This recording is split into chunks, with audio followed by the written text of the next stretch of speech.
In this video, I'm going to talk to you about to stay poor. And the reason I'm framing it that way is because Charlie Munger, my personal hero, had a seminal talk that he gave multiple times on how to live a miserable life. And the reason he gives it that way is that he believes in a process called inversion thinking, which is where you solve problems in reverse. So for example, if you want to have a good marriage, rather than asking the question, how do I have a good marriage? You ask the question, how would it destroy my marriage? And then you list out all the ways to destroy your marriage, and then you do the exact opposite of that.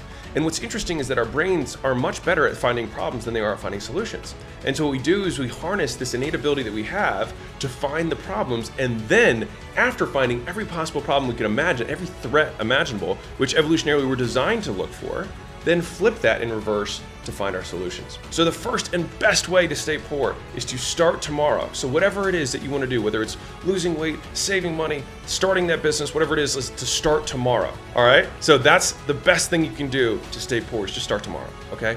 The next one is to read lots of books and then do nothing. All right, because it's one of the, lots of people talk about reading books, and I see people all the time that I've seen for years in the exact same position posting I'm reading 52 books this year. That's my commitment. Instead of reading 52 books, maybe just read one book and actually do something about it. Crazy, I know. Number 3, take advice from poor people on how to be rich.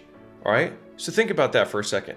A lot of us surround ourselves, or at least I did when I was starting out, surround ourselves with people who are very poor. And we listen to their advice on how to be rich, and they have no idea what they are doing. And we also listen to their judgment on why our idea is stupid, even though they are poor.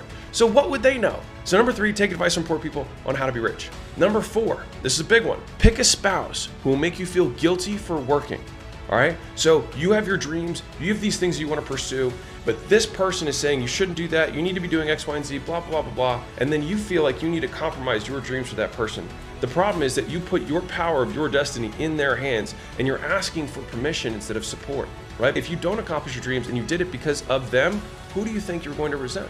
So you owe it to yourself and you owe it to your marriage to pick people who are going to support you in your dreams. Number 5, fail once, quit forever. All right. So as soon as you do actually start to decide doing something, you fail immediately and say, I guess this isn't for me. I guess success isn't for me. I guess business isn't for me. I guess sales isn't for me. I guess whatever the thing isn't for me because you failed once.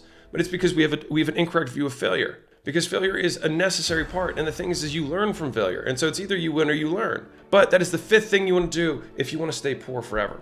Number 6 is think that the world is fair.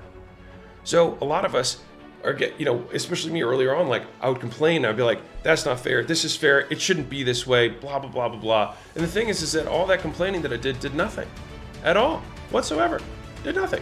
And so the thing is there's no activity that comes from blaming your circumstances, which just so happens to be the 7th one of how to stay poor, is blame your circumstances and complain. All right. Complaining about things that you cannot control. But think about these in reverse again. So if the contrary of thinking, assume the world is unfair and then act accordingly.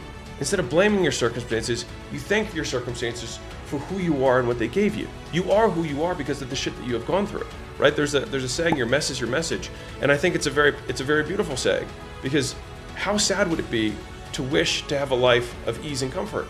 Because strong character is built through hard times. And so if we want to have strong character, we basically must have a hard life for periods of time or for seasons. And so we can't lament the thing that creates the outcome. Number 9, expect the government to save you. All right, that's a great way to stay poor. Expect the government to save you, or you can even say expect other people to save you.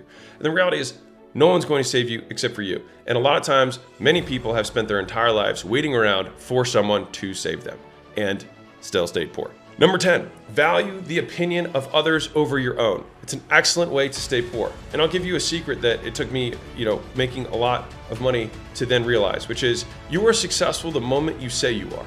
Crazy, right? You are successful the moment that you decide you are successful.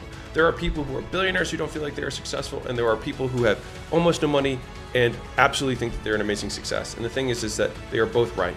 It's our choice. And I can promise you that if you try and give yourself a number, you will just move the goalpost. I promise you that from the depth of my soul. You will move the number and make something else the new goal. And once I am, then whatever. But it's a when-then fallacy. It's not true.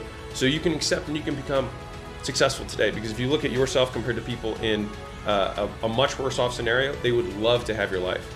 And so You just need to decide for yourself if you are successful. And the thing is, the success is a process rather than an outcome.